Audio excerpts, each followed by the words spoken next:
I'm Josh Mazerolle with Grind Coffee Co., and you're listening to the Builder Sessions.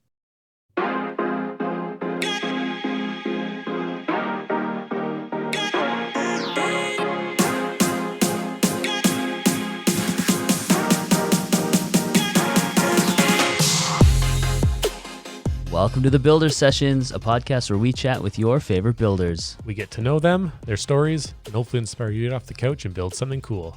I'm Hoff. And I'm Rosie. And on this episode, we welcome Josh Mazerolle back on the show to talk about what he's been up to, his new builds, how he utilizes his resources to help others reach their goals, and his new coffee company, Grind Coffee Co. There's also a really big announcement in this episode we are super excited for. Please enjoy our interview with Josh.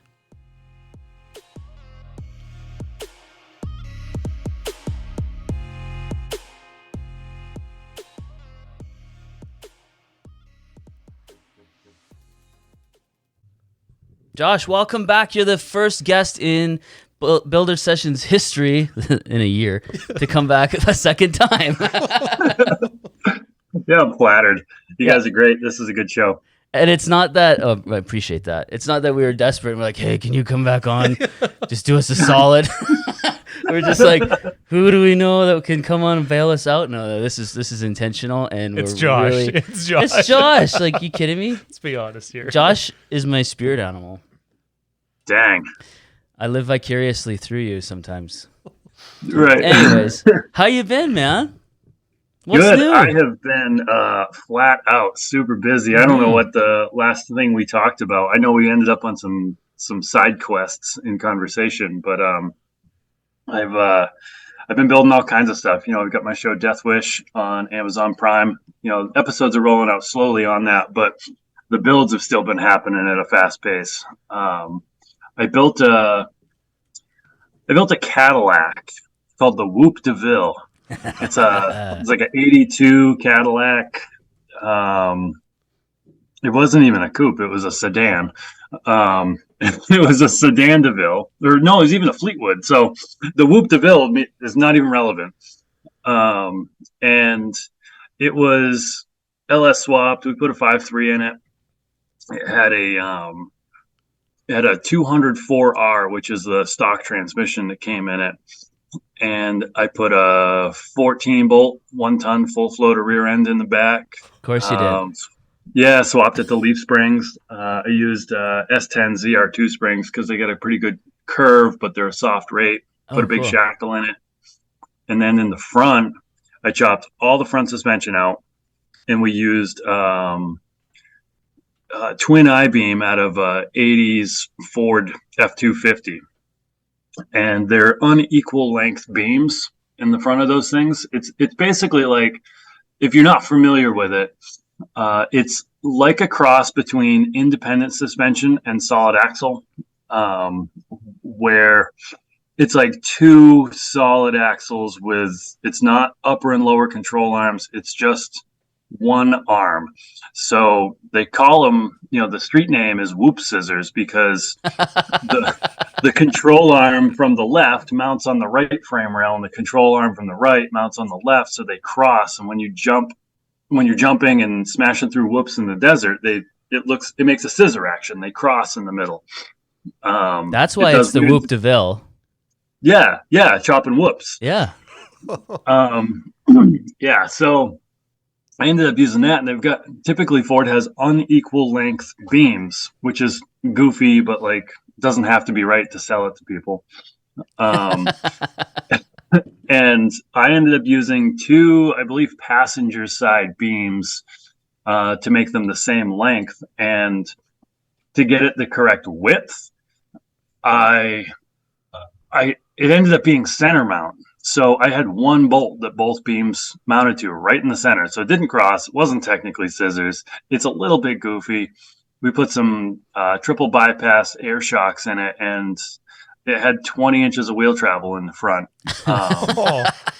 Big yeah, whoops. It was cool. It's sitting on 33-inch tires. It looks perfect. It's not some big giant, you know, K5 Blazer and 40-inch Groundhog mud truck. It looks like just a slightly lifted car, but the car was super, super sweet. I built it in a month, and the intention, I I've got a case of the mine as well syndrome. So Mhm. like I bought this car half swapped. It needed a front caliper and it needed exhaust. Therefore, I cut all the suspension out and built all custom and turned Well, it into yeah, the that's what I heard. I don't know about anyone else. That's what I heard when you said that. yeah. So since it had, it's got a 5.3 LS in it, I wanted to take it to Holly Performance LS Fest in Bowling Green, Kentucky. So I got this thing done, and it runs. It has a brake pedal. It steers. Test drive was 1 mile down the street to the gas station, and then we're already a day late. Gone straight to Let's go. 1,100 miles straight to Bowling Green, Kentucky, and we made it 15 miles before we realized the transmission was smoked. No way. Yeah, like not good. So I sent a text to my buddy over at Gearstar Performance Transmission. They're in Akron, Ohio. And cool part about those guys is like there's a lot of transmission builders, but these guys are like the only automatic transmission builder that has essentially a zero failure rate. Mhm. Not to name any specific names of other companies, but most other companies have a good long list of people who are unsatisfied. Oh, okay. Yep. And Gearstar Performance Transmission doesn't have that. That's incredible So- for transmissions. Totally. Like Totally. there's so And, many moving parts and so much that can go wrong. Right. It can go together 1,000 different ways, but it only works one. Yeah, Um, absolutely. So yeah, it's really cool that they have a real high integrity. Quality control is good as it gets, and if you get a transmission from Gearstar, like it's going to do exactly what they said it's going to do. They're not going to swindle you. So I really like working with those guys. That's cool. Just because I can trust them. Yeah, no kidding. So I sent him a message and I told him what's going on. I'm like, hey man, I'm trying to get to Bowling Green, Kentucky, but I'm still several hundred miles away from you, and I don't know if I'm going to make it to you. But if I make it to you, do you think we can fix this thing? And there was some conversation, deliberating, but he was like, "Yep, get it over here." So now the mission was just to get it to Akron, and that was drive it as carefully as possible. Don't hammer on it when it shifts. Like just be as nice as possible. And we barely made it there. It was starting to slip pretty bad. And when we got there, they had already found another transmission case, got it all cleaned up. They were already working on building a brand new transmission for it. They weren't even just going to fix what I had. They built a whole brand new one. Wow. It was like a level 5 or something. And he's like, well, how much power are you going to put through this? I'm like, well, probably not that much. I've got a 2-liter blower I want to put on it, so it'll probably be 550 horse, maybe 500. And I was like, but it's not just like going to run down the quarter mile. I'm going to beat the hell out of this everywhere I go. Yeah. And I'm going to go everywhere because that's like my thing. I do big road trips and beat on stuff. And I've been incredibly skeptical of the 204R transmission because it's got a reputation of being made out of glass. And oh yeah, I had one I had a 82 Trans Am, and this was really dumb, but I put a 350. It had a 305, which is fair, but I put a 350 in it, and then I didn't know anything about transmissions. I was like, I'll go to the transmission shop and get it rebuilt and get a shift kit because that was cool back in the day. Yeah, got to get a shift kit, so we put money into rebuilding this Turbo 200, and it's like, why? And it slipped like it was on ice. It was crazy. Anyways. Yeah. I mean, that extra 30 horse from that 350 is that's what did it in. Exactly. Yeah. So yeah, I was skeptical, but he was confident, and I was initially thinking, let's put TH400 in it. Maybe we'll get a trans controller, put a 4L80. Like, just let's do something good that I'm confident is going to last. But any of that stuff would have been a bunch of work. Would have to make new transmission mount, new trans lines, like shift linkage and drive shaft. And he was confident. He was like, nope, trust me, this will hold 600 horse all day long. Wow. Okay, I trust you. And so we bench pressed the transmission in and out in the parking lot. And we spent a day and a half there, swapping it out because we still had to build it. We put it on the transmission dyno and tested the pressures and the shift points and all that. And Larry's one of their top techs over there, and he's a lifetime transmission builder, and he's got all the experience. And it was a really cool experience going over there and like sort of assisting and being part of all of that, and hanging out, like good people. So when we left, we went, we had small problems, little stuff. You have to stop on the side of the road, like the steering almost fell off, and small problems. It's like, small problems. Yeah. Steering almost fell off. Just little things. Yeah, well, I mean, you equate that with like a loose lug nut. The Adventures of Josh. No, it was like the steerings were all like chromoly Heim joints, so it wasn't like a traditional ball and socket tie rod end, and the bolts weren't torqued; they were just sort of snugged up, and highway speed, like, what's that clunk? And we pull over, and like the nuts were sitting on their last threads, and the tie rods almost fell off. Like, we almost killed us and everybody around us, but we didn't. So so it's good. Yeah, almost only counts in hairpins and horse parades or something. Yeah, and shoes and horse grenades. I think that's So. We went to LS Fest and I ran on the dirt track and we jumped it and it was a good time. But after that, I stopped and saw my buddy down in Chattanooga. I was just south of that in a town called Rossville, Georgia. We went because like Rossville's kind of a bit of a hood, you might say. It's a rough area. And like that's where you find the best tasting tacos. Is like the more dangerous the neighborhood, the best tacos. Yeah. So we were going to Mrs. G's to go get some. Yeah. It's you can plot it on a graph. It's definitely proportionate. There you go. Yeah. So Mrs. G's had the best tortas, and we were down there, and there was like a big intersection. It was like 4 lanes wide, and there's a big 4-way. I was in the left lane, and the light stopped. I'm doing like probably 40 miles an hour. And, there's cars stacked up in the right lanes. And there's one car ahead at the light in front of me. And then a bunch of cars headed at me in the opposite lanes. And I hit the brakes to start slowing down. And it goes right to the floor. No brakes. Oh. And so I hit it again just to make sure that I was as fucked as I thought I was going to be.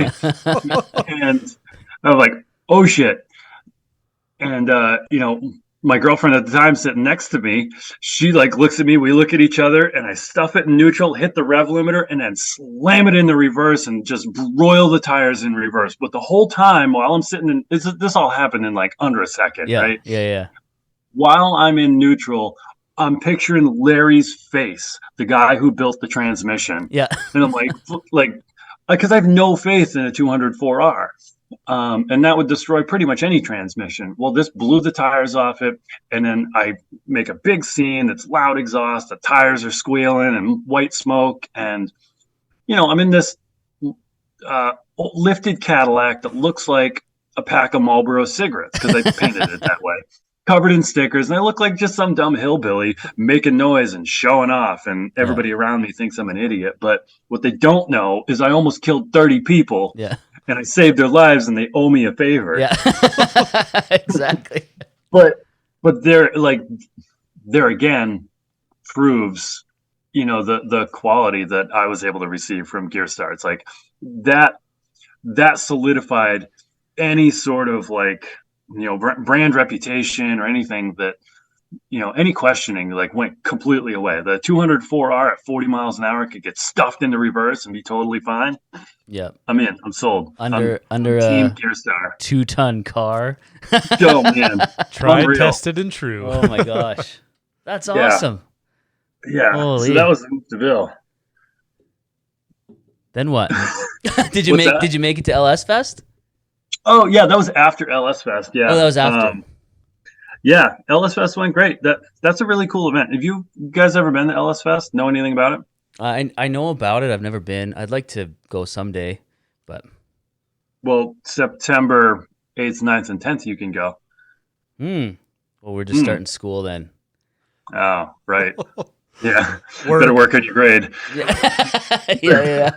I gotta get my high school diploma someday. Yeah. Yeah. And so lately I've been, I still build stuff, right? Yeah. I've been a builder since I was a child. And we sort of went over, in the previous episode, like what my general history is and Yeah. how I grew up wanting to build monster trucks. And now I own a chassis fab shop and I build monster trucks and race cars and hot rods. And,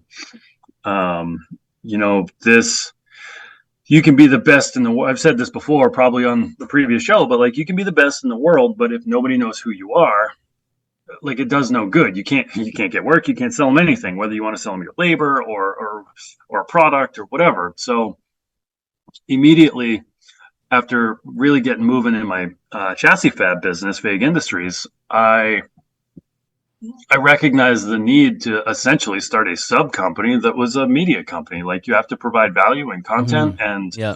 you have to intercept people's attention where it is, and where it is usually in social platforms. So I started, the Death Wish show for that purpose, Yeah. right? It's like, one, I'm already doing these cool, crazy things. We're doing wild builds, and it's like I'm doing it because I think it's fun. Yeah. I like the creative process. And if I think it's fun, then it's likely that there's a large group of people who also think it's fun. So might as well document it and, produce it in a way that's digestible to the consumer, and share it with the world. And that's really what we've been doing. And it's sort of opened my eyes to you might say it's opened my eyes to scalability at this point. Absolutely. Because when you're a small business and you're not really thinking about markets at scale and market share or any of that, you're really looking at your local market for the most part. Who's within an hour of me that I can sell my labor to.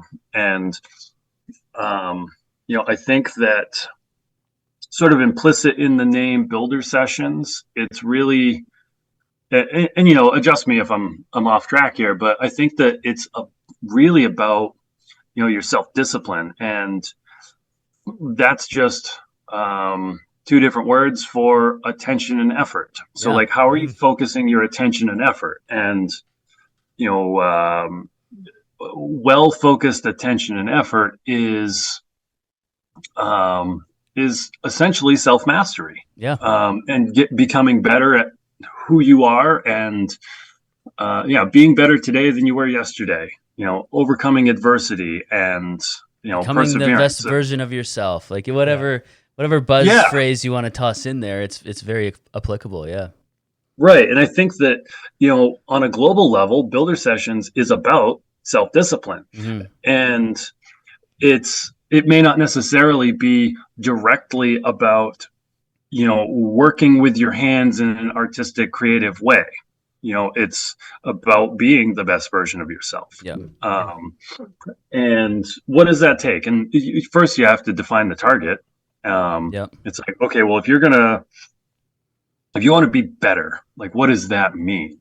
Like, if the real thing should be start at the end result, define the ideal man or woman, and identify the gap between who you are and who you want to be, and then start creating a game plan on how to achieve that. So now you have micro goals, and you can chip away at those every day. Beginning with the end in mind, right?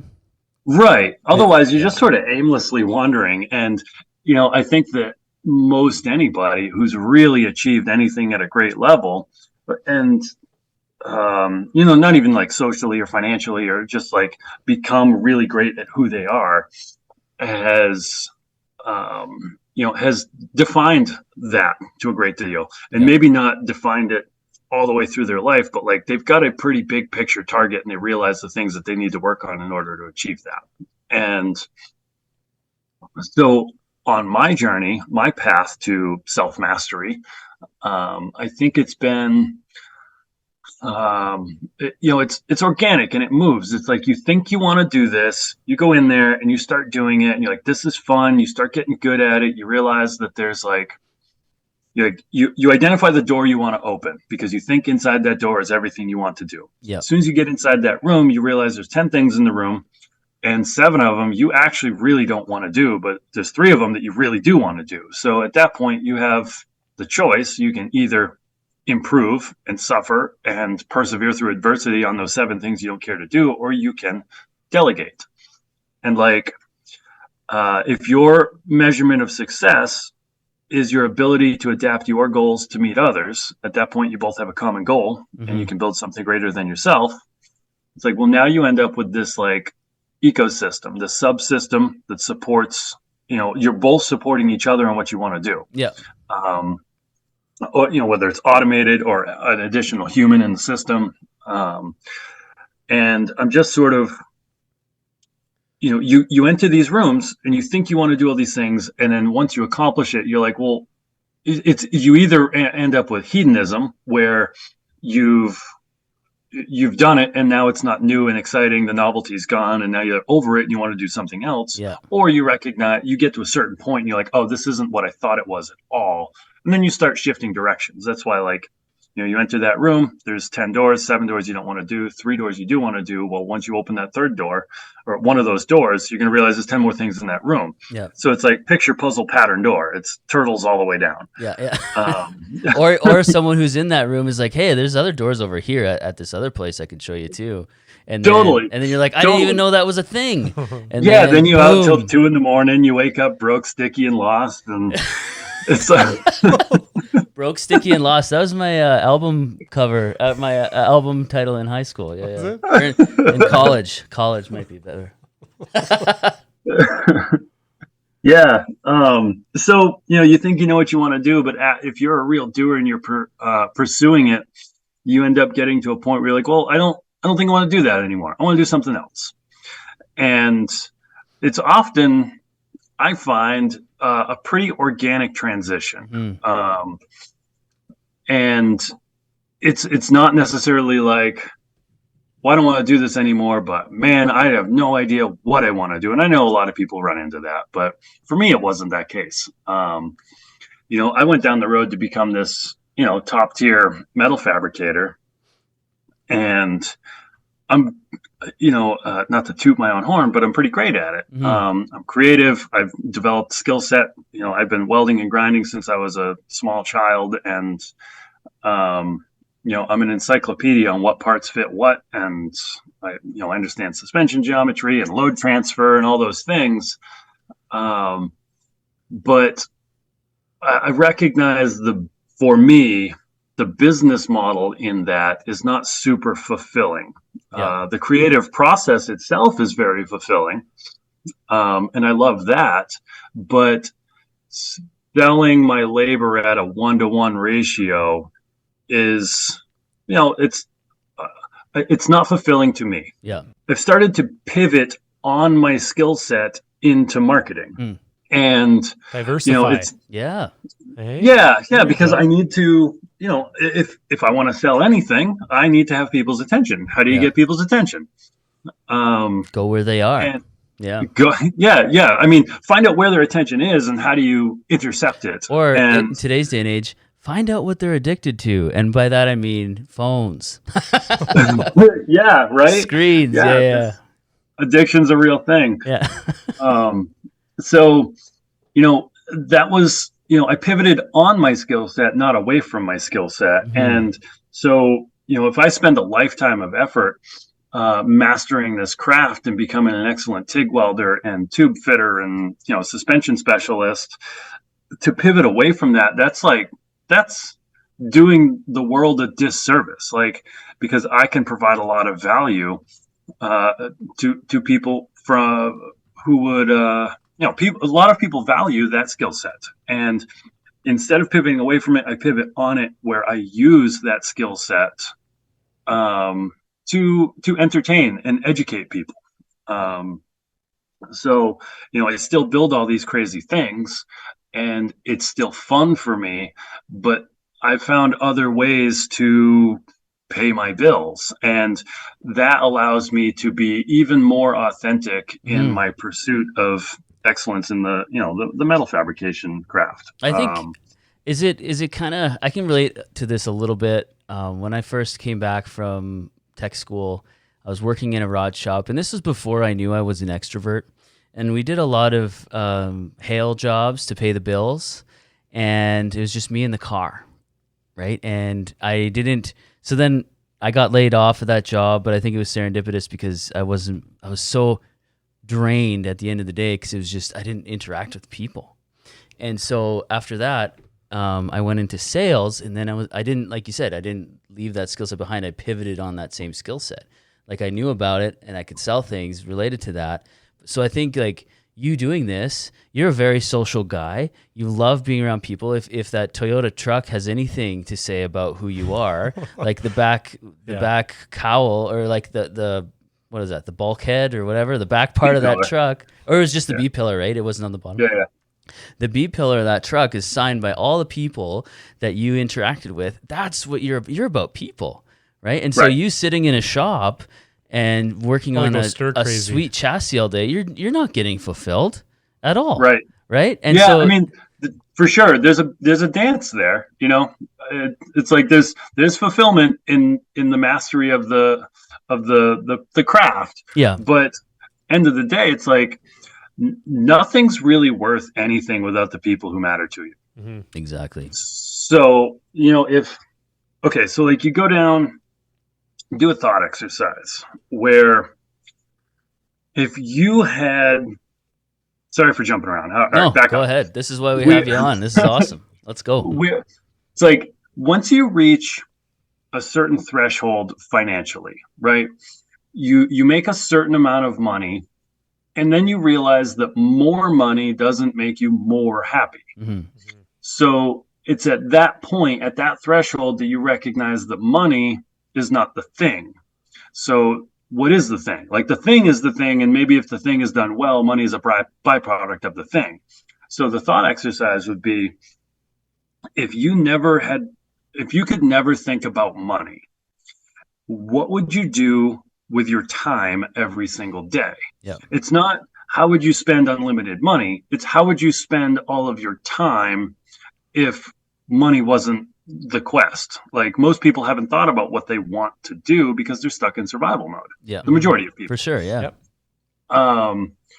And you know, me and my friends have put a lot of thought into this, and you know, when you first start on that thought exercise, there's a handful of small ego-driven like pursuits that you'll have, but pretty quickly after you fulfill those, you'll realize that nothing's worth anything without the people who matter the most to you.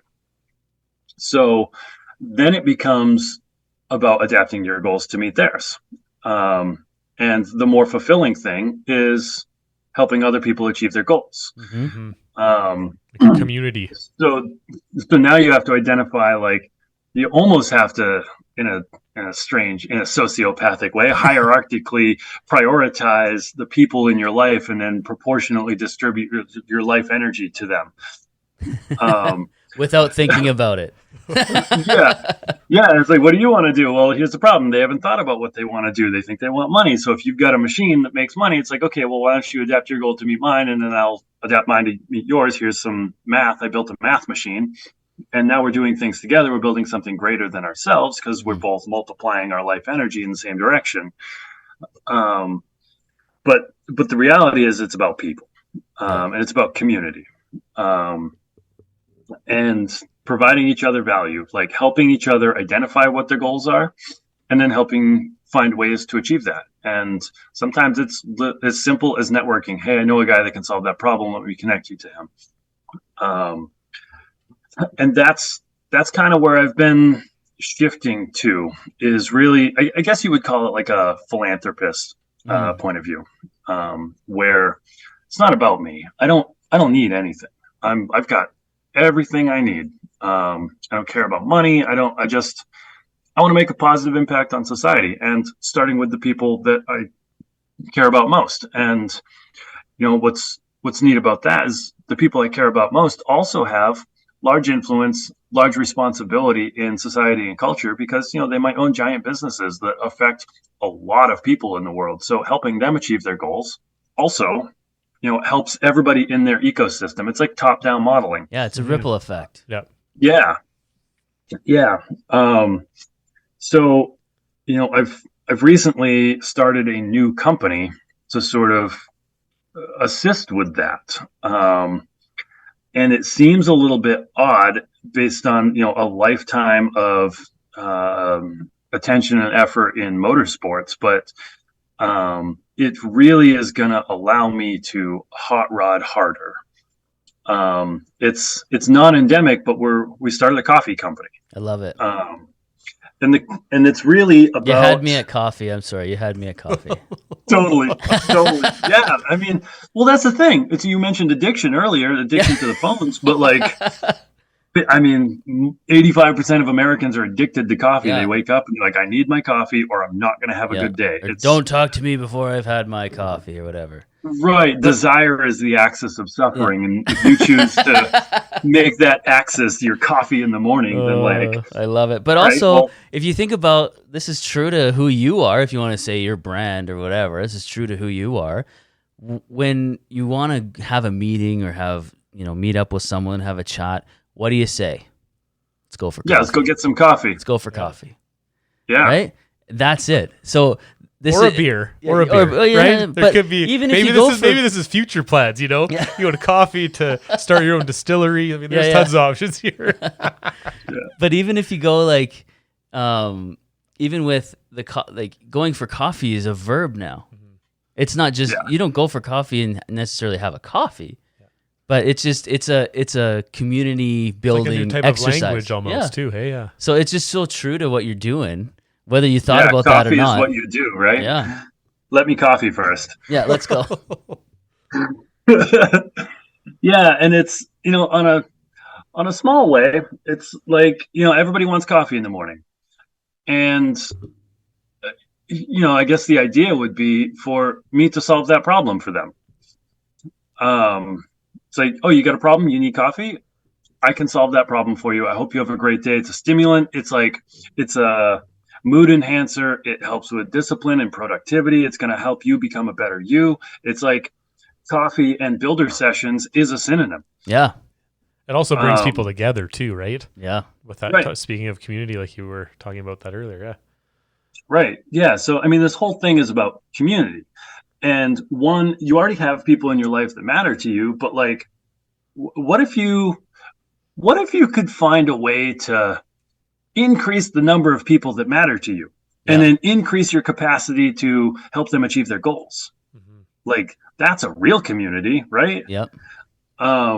If you've got a very simple life and you've got two people in your life that you really care about, like, there's nothing wrong with that either, but just imagine the idea of having 1,000 people that you really deeply care about and that you have the capacity to help 1,000 people on a daily basis.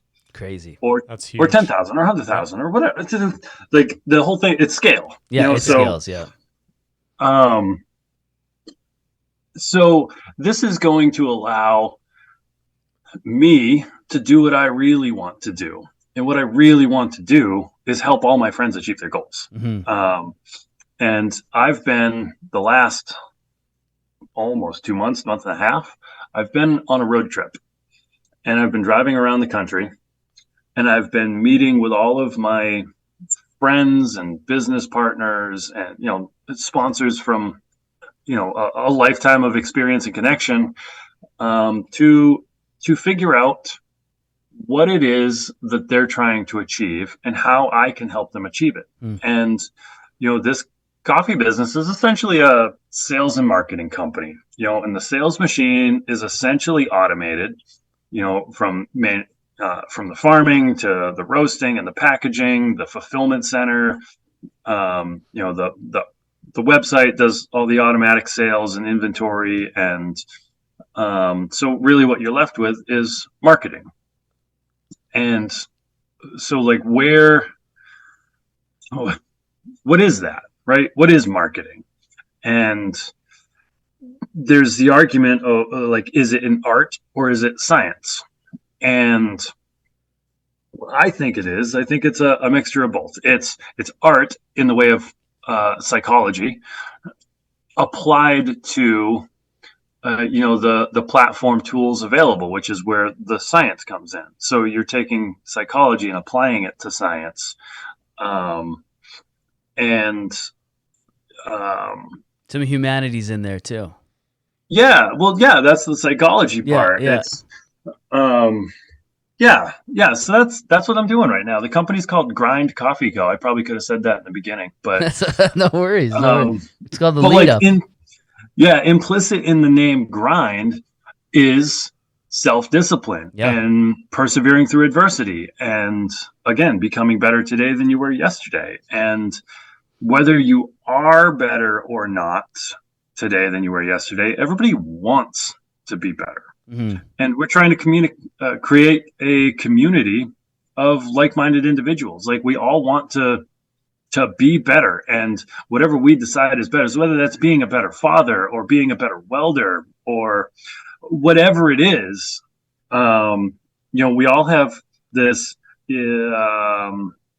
implicit drive towards self-improvement. Yeah, like absolutely. We all, and it's like, it's forever, always, and it's always changing and shifting. And right now, I'm pivoting on my skill set into marketing.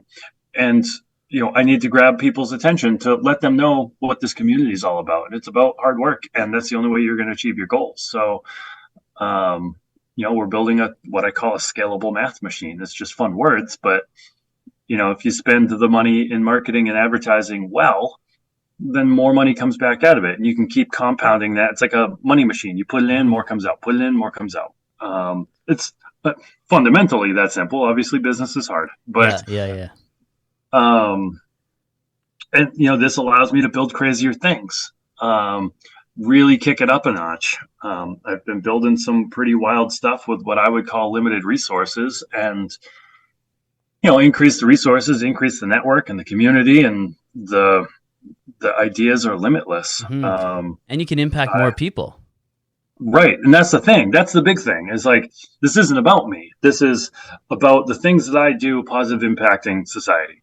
And money doesn't buy you happiness, right? We went over that earlier. You get to a certain point, more money, it's not more happy, sort of. Because, okay, so what makes you happy? If we want to follow the trail down to saying that, helping others achieve their goals is going to be more fulfilling than your own ego-driven pursuits, then how do you want to help a bunch of people with no money? Yeah, right. Yeah. So you need a math machine that makes a bunch of money, but it's not for you, it's for everyone else. But doing it for everyone else is for you. So it's like this weird, circular machine. And like, if you want to provide clean water for third world countries, or put up schools and orphanages, and or help underprivileged communities, even in your own country, you can't do that without a certain amount of resources. Mm-hmm. So that's the real target and objective here. It's not necessarily even about coffee. Like, sure, coffee is an incredibly useful tool for mental health and wellness, for productivity, and being a better builder. But it's really about community and positive impact. So that's what I've been working really hard to build lately. It's not in the garage grinding and welding, although there's also been plenty of that. But yeah, that's what I've been working really hard on. And it's been really fun and fulfilling, especially on this last big trip. The last 6 weeks I've been driving around an 85 Buick. It's got 22 miles to the gallon, the most comfortable seats ever made. It's cruise control and AC. I love that car. But I've been all over the country in it. And meeting with my friends, the people that matter to me. And it's been cool. Like, I've learned a bunch, because I call my friends my board of advisors, mm-hmm. because everybody I keep in my life, at a close distance, close proximity, is like people whom I admire for one reason or another.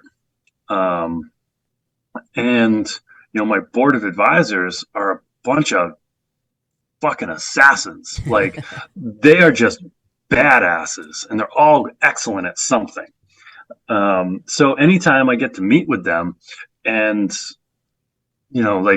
just cut it up and we're always talking about like high level stuff. And it's like a melting pot. We both pour our minds into the same bowl and we come back out and we both gain perspective and understanding and knowledge, and we're armed to move forward through life with more grace. And that the last 6 weeks, I've basically gotten a boatload of master classes, because I've been meeting with all these people, one, trying to figure out what they're doing and how I can help. So like you really get into some deep, high level problem solving there. Stuff that I feel isn't generally talked about in surface level conversation. So I've been learning a lot. My friends have been learning a lot, and we're trying to create this, a community, a culture, a family, a marketing family, I guess, because we all basically have businesses. And it's been fun. It's been a lot of fun. It's like cognitively fun. And while I'm there, I was down at Hoonigan the other day, and I was helping my buddy Zach. He's building a 2-door Tahoe with like a 1,300 horse 7.3 Godzilla engine in it. And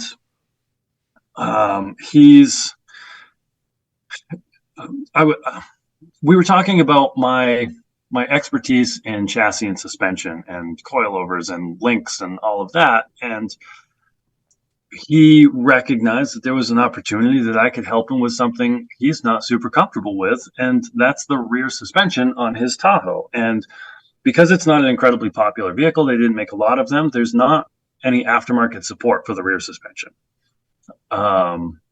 So in my mind, I was like, so what? You have a plasma table here, like just make a rear suspension kit. And for him, that's not his bread and butter. So he's like, that's way above his skill set. But for me, I'm like, that's easy. I do that in my sleep, brother. And it might have taken him a couple weeks to pull it off. And I was like, well, I'll go get my computer out of the car right now. We'll do it right now. He's like, well, how long do you think it'll take? I'm like, to design it? Hour and a half? I don't know. It took 4.5 hours, but still, like, it took me 4.5 hours. And then, I've got partners and relationships with people, and there just so happened to be an hour and a half from there, a company called HD Laser Services, whom I've got personal relations with. I sent them the files, and they said, sure, we'll bang this out today.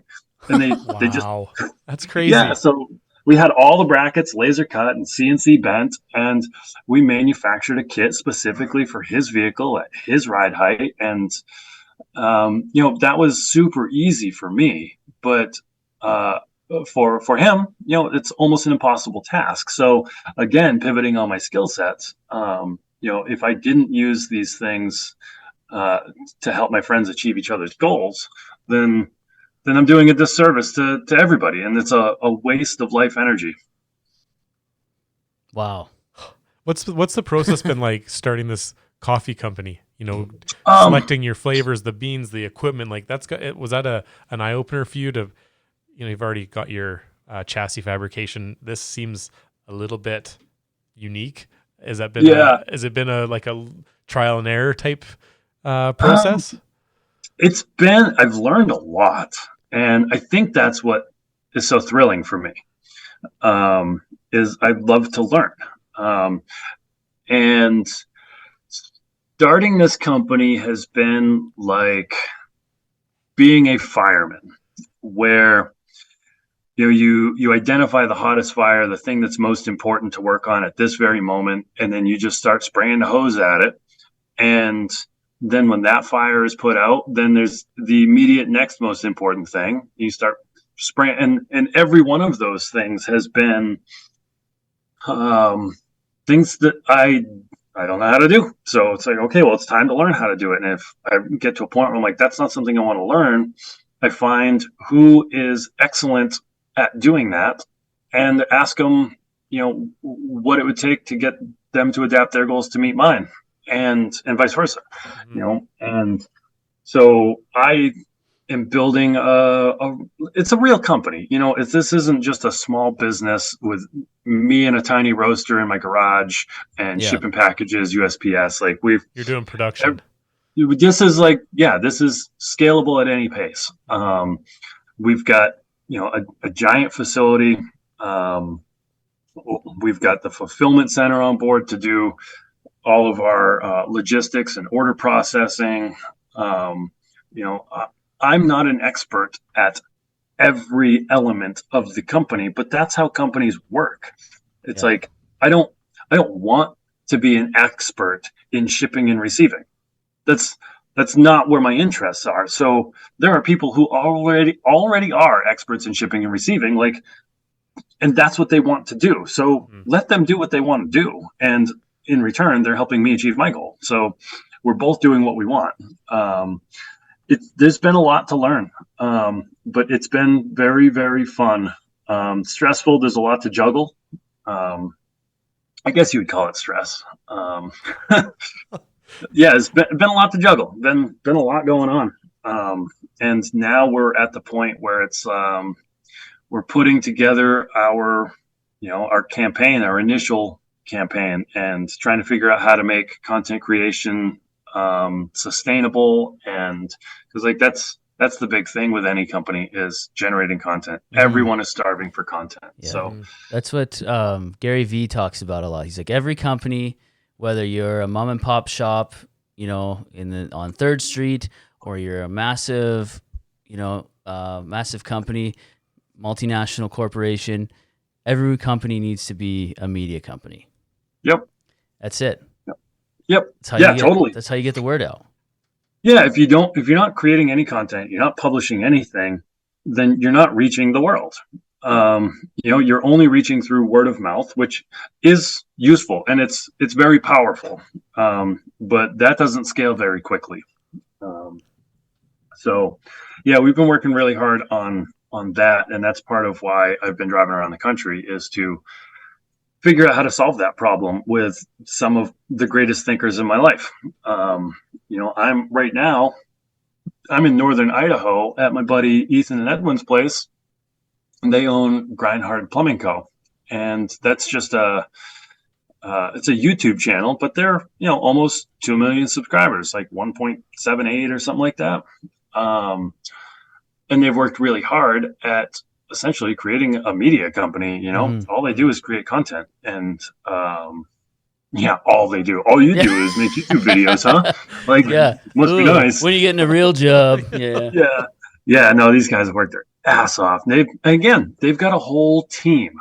It's like you can't build something greater than yourself by yourself. And last night, Ethan and I were going to get dinner, and we were sort of talking about, the hypothetical question came up. It's like, well, how many YouTubers have made it to 1 million subscribers and did it 100% solo, no editing team, and there's probably very little. There are some categories that are like maybe some video game streaming or something, but I think that there's probably quite a few that have made it to 1 million. But once you make it to 1 million, how many people continue to move forward solo? Almost none. Too difficult. Very, There's very small number. too many things you have to deal with that take time away from you creating the content or doing the thing that you focus on. Yeah, for sure. Right. And if you think about things in terms of value, it's like, okay, well, I'm going to create something that has so much value that 2 million people want to consume it. It's like, that is a lot of value. How does one individual create that much value? Out of one brain, they can't. That much value. Yeah. Yeah, and then that becomes an ego thing, in my opinion. If you're hanging on to that, it's just about you. It's not about the people. It's not about the content. You're not open to relinquishing that control. You need to have. It's like, it's about people, man. Trust people. Hoff has some incredible ideas that I'd be like, oh my gosh, I never thought about that before.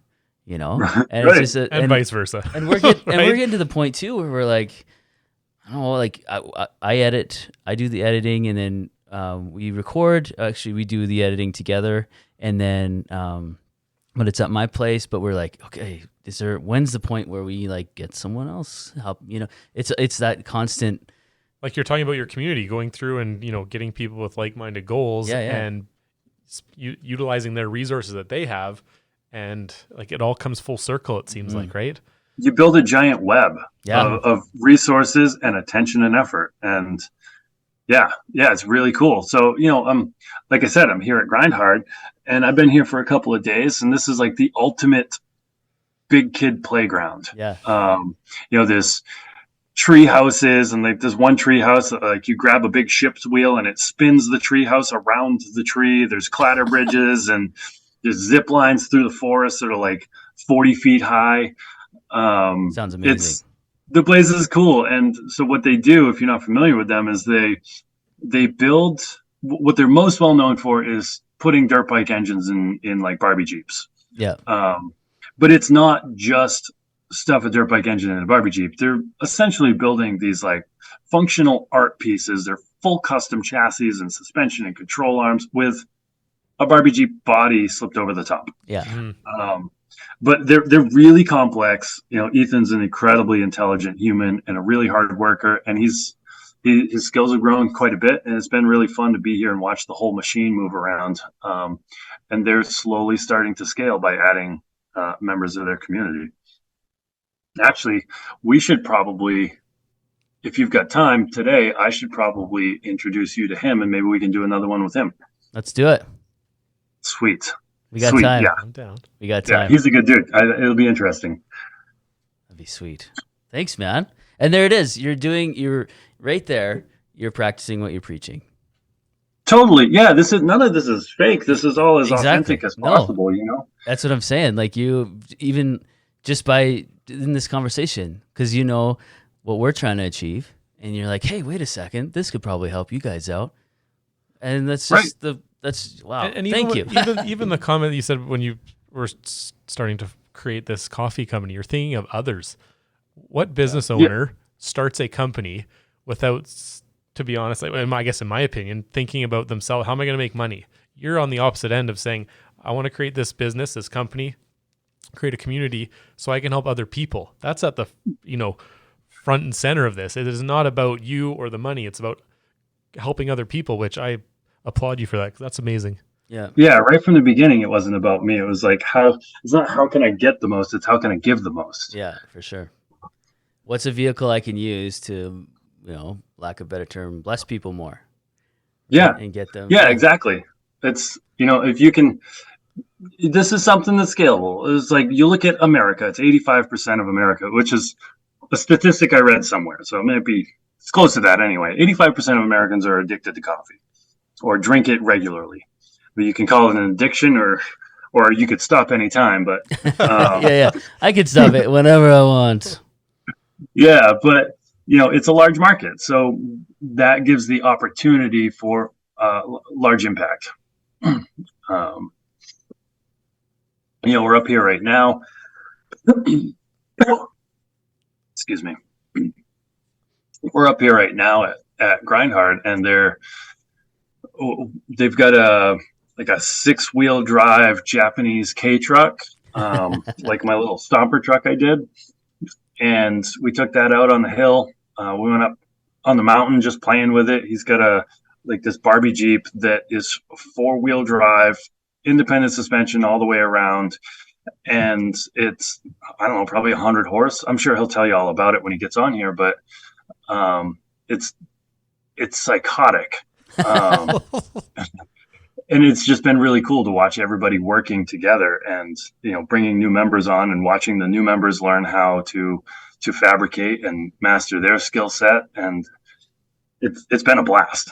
I think it'd probably be easy for someone, and maybe we covered this in the last show, but I think we need to talk about it maybe for a bit. It'd be easy for someone to have the skill set that you do or that Ethan has, and to just, protect it. Bunker up, protect it, and be like, no, I'm in it for me, and I need to make some money off this, and blah blah blah blah blah. And I don't like that whole ego thing again. But it'd be easy for that to just stay, for someone to keep that for themselves and to just to focus on benefiting themselves with it. And it's really cool. Yeah, that you're I not think doing that. Yeah, sorry. I think that, I sort of touched on this the other night when we were talking, that anytime somebody opens their mouth or anytime somebody makes a decision or an action, it gives you, if you're perceptive enough, a really good insight into the way their mind works. And not only the way their mind works, but where their values are and what their fears are. And, somebody like what you're describing that's going to covet their skills is, of a scarcity mindset. Yeah. They're afraid somebody else is going to take their skills and then take their piece of the market, piece of the pie, and they're not going to have enough. I'm totally on the opposite end of the spectrum. I have a mindset of abundance. There's plenty for everybody. Yeah. And then in the end of the day, like, when you really look at it, the world lives vicariously through people who do, and there are far less doers than there are doers. So, like, give away everything to give the doers a proper chance at doing. Because I can tell everybody all my secrets, and skill set secrets, right? Yeah. Let's yeah. And most people are going to do nothing with it. Even if they're interested and they're fascinated by it and they really want to learn it, they're still not going to do anything with it. So it's like, just give it all away. And you mentioned Gary Vee earlier, and I think he does the same thing. He's just, why charge for it? Just give it to everybody, because 10,000 people are going to hear it. One person might do something with it. Yeah, exactly. And I've heard people like, why do you do that? Because everyone's, got to hide the industry secrets, but he's building a community, and look at what he's achieved. It's crazy. Totally. It's so cool. Yeah, and it's inspiring too. Of course. Telling stories of perseverance and overcoming this. And he's got a cool story. It's the immigrant story and the working in the mom and pop liquor store or whatever. And the come up. It's like, well, that was ultimate discipline, sacrificing what you want now for what you want more. Yeah. So exactly. if we want to interchange the word discipline with the builder sessions, it's like, he's the ultimate builder sessions. Exactly. For 30 years, he sacrificed what he wanted for what he wanted more. Mm-hmm. And you're able to build capacity when you're working with people and sharing stuff. If you just keep to yourself, even for me, like a lot of this woodworking stuff or different installation tips and tricks, or you look at stuff and you're like, oh, that would have been so useful back, when I was in the trade. Or you keep it and then you come to a job or something, or somebody's like, oh, I need help with this, but I can't figure this out. Oh, well, Josh told me about this, and this, and let's give it a shot. Like you said, whether they're going to use it or not, if it helps one person complete a job, it's like wicked. I think that's worth it. So there's something to be said about, I mean, I can understand why people feel the need to keep private or, not share stuff. But like you said, just get it out there and let them do, like you said, for the amount of people that are actually going to take that through and maybe do something with it. Good for them. They also have to figure out the processes to use that. You might spill all your, secrets, your design, your fabrication, your geometry stuff, but then they still have to learn that in order to put it into act. And it comes down to value, right? Mm-hmm. Social value, economic value. And,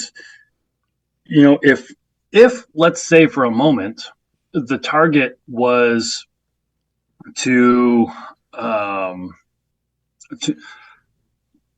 impact as many people in a positive way as possible, then you're going to want to use your most valuable assets in order to do that. And if your most valuable assets are locked away with lock and key, you're not going to be able to impact anybody, right?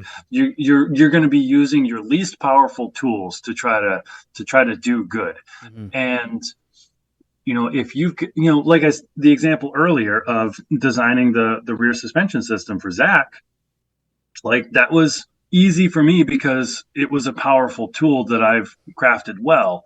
And also because of my mindset of abundance, I have, done things to earn and build relationships by providing value to people can solve, problems beyond my means and beyond Zach's means, like HD laser services. It's like, if I hadn't done things to provide them value in the past, using my most powerful tools, then what incentive would they have to say, yeah, I'll bang that out today for you, no problem? Yeah. It's so like if the objective is to reach as many people as possible, you need to give as much away as possible. Yeah. It's that simple. You And need to reach as many people as possible. yeah, yeah, exactly. And, Right? Like, right. Yeah, giving away as much as possible is how you do it, and not keeping it and hiding it for yourself. That's for damn sure. so how can we work together to benefit people? What do you think? do you wanna Well, do? I mean, if grind, implicit in the name grind is discipline, Yeah. right? So grind and discipline are synonyms. And if discipline and the builder sessions are also synonyms, it's like It's a we're match made in already on heaven. the same team. Yeah. And everybody you have on this show, is a representative of the grind belief system and community. So like I think it's a natural fit for us to work a deal where where I probably sponsor your show or something, like, because I love what you're doing. Obviously, I'm here back a second time, and I respect all the builders and people you bring on here, and I just think that I think it's a natural fit for, and that's obviously you have to agree, but we I think it'd agree. be a natural fit for us to find a way to work together. Let's do it. We're being It's that simple. We're just gonna do it. We're being coy. Big announcement. We need the music. Yeah, I don't have any. Shoot. Love that. That was simple. That wasn't hard at all. Awesome. I'm in. There it is. Let's do it. All right. So, big announcement right now. The new sponsor for the Builder Sessions podcast, Grind Coffee Co. Ladies and gentlemen. That's amazing. Man, I like the way that sounds. Hey, you like that? Here, let me see. I got this board here. 1 second. Here we go. Oh, there we go. Ladies and gentlemen, is that coming through to you? No. No? No. You're not here? I got. It's just Lance's headphones. That's it. He's got. I had an applause track playing. Is that not coming through to you? I got nothing. I can pretend to be excited though. Oh wow, that's You embarrassing. got to figure your tech I gotta hero figure this Dave. out. Yeah. Maybe. No, it was an applause track. Woo! Yeah, amazing. That sounds awesome. I would love to do that. I've supported you guys in a bunch of different ways, and I think that this is just another way that I can provide value to you and your viewers and the community members that you've earned the trust and respect of. And we Everybody appreciate wins that. We really with a appreciate partnership that. like this. Yeah, 100%. And we want to do everything we can do to help you out because you're one of the most selfless people Putting persons. people first. Let's restart that. Rewind. You're one of the most selfless people I've ever met. And Wow. that's big words. It is big words, and it's true words because there's a lot of people in it for themselves in this game. And it's really refreshing to meet someone who not only like there are probably people deep down that aren't super in it for themselves and nice people, whatever, but you like wear it on your sleeve and you're shouting it from the rooftops, and it's very inspiring and it's refreshing. And if we can do something to help you out and to help you achieve your goals and bring this mission that you have to fulfillment, whatever we can do, we're there. Help build the community. Right. That's beautiful. 100%.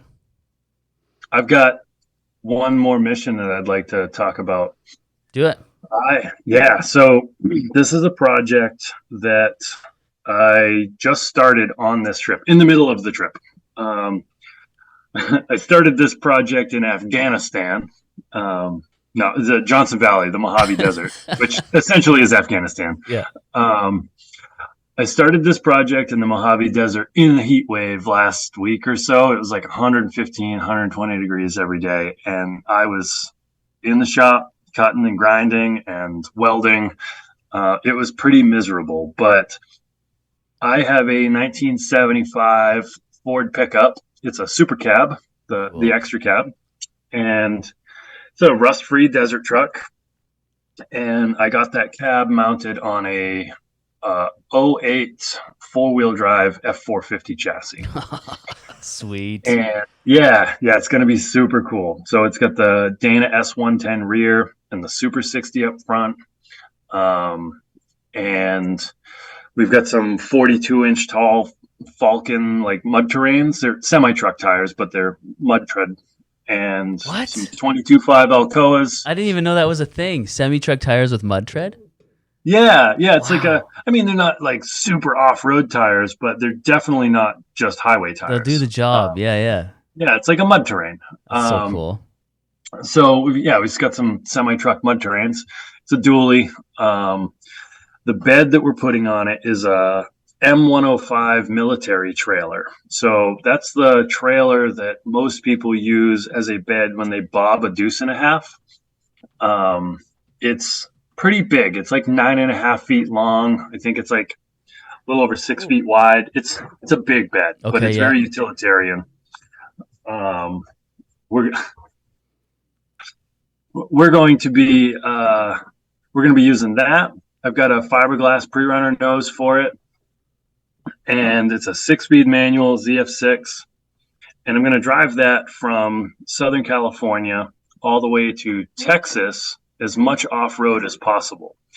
But it's going to be powered by two 22-horse generator engines, like two go-kart engines. I've done the math, and hear me out. Yeah. I've done the math. No pause. There's no pause. There's no crickets. Even a pause. Yeah. Just kept going with that. Right. So the math says that it's going to take roughly 42 horsepower to maintain 60 miles an hour on perfectly flat ground with no headwind. Yeah. So if we gear it just right, it maybe possibly would do that. And if it doesn't, meanwhile, we're also going to try to do as much off-road as possible. So we're not going to be doing 60. But if it won't do that, we'll make a common intake manifold between the engines and put a belt-driven supercharger on it. Sweet. Yeah. And when we get to Texas, when we get to Texas, we're going to Texas Speed. We're going to pull those two engines out and bolt in a 715 horse 7.3 Godzilla engine. Awesome. Yeah. And then so and then go a wild trip. And then go back from where you came from and break the record going back. Right. Yeah, no kidding. Or just go up to Canada. You're trying to get me to Canada. Hey, that'd be You're cool. so close. You're so close. You're going to be an hour and a half from here on Friday. Yeah. Yeah. Do it. Just drop the kids off. See, I gotta run and grab something from the States here. I got a flat. I gotta stay for a few days. I got something waiting at the border. I gotta pick up. Yeah. So when's that all happening? What's the timeline? I didn't hear you. What's the timeline for that project? Well, after I've experienced the Mojave Desert and heat wave, I realized that it's actually pretty deadly to do it this time of year. Yeah. So I've got the cab mounted on the chassis now, and it's actually a truck, but I think we're going to do that this fall. Yeah, when it gets cooler. Or does it get cooler in the desert besides at night? Yeah, it certainly does. All I'm familiar with is Canadian. It gets super hot in the summer and really cold in the winter, which is probably close to Idaho too, I'm sure. Yeah, I think that's subjective because super hot is... Well, we hit what did we hit? 41. 41. So that works. what's Celsius? Let me check that out. 41 Celsius. 105. Yeah, put that in freedom units so we can understand it. 105 freedom units. Okay, that's pretty hot. It's getting pretty hot up here. Pretty hot, not super hot. Not See super how he hot. says he went through super hot. There's a gauge. Yeah, there's a gauge. Yeah. Oh man, well Josh, thank you for your time today, and thank you for reaching out and being okay with partnering this way. It was helping us achieve our goals, helping everyone around you achieve your goals or their goals, but also allowing us to help you and get this message out. Yeah, man. I am going to, after we hang up, I'm going to hook you up with Ethan with Grindhard Plumbing Co. And you guys can connect and probably do a session today. Hello. Hey, there's Ethan right there. Just like coming in, it's blurry. Just his face emerges from the depths of the background. Love it. Okay, buddy. Well, it's been a slice. It's been as always. It's awesome having you on, sharing your perspective on life and just your outlook is infectious and exciting and come back anytime. Appreciate it, brother. Let me know how I can help. And where can people find you, and where can people find the coffee, and anything on else you want to social? promote? We are It's Grind Coffee Okay. everywhere. That's YouTube, TikTok, all the things. All the things. It's Grind Coffee. And then I'll link to all that stuff in the show Yeah. notes as well. Right, brother. Have All a right. beautiful day. You're the best. Take care. Thanks so much. Thanks, Josh. Bye. Bye.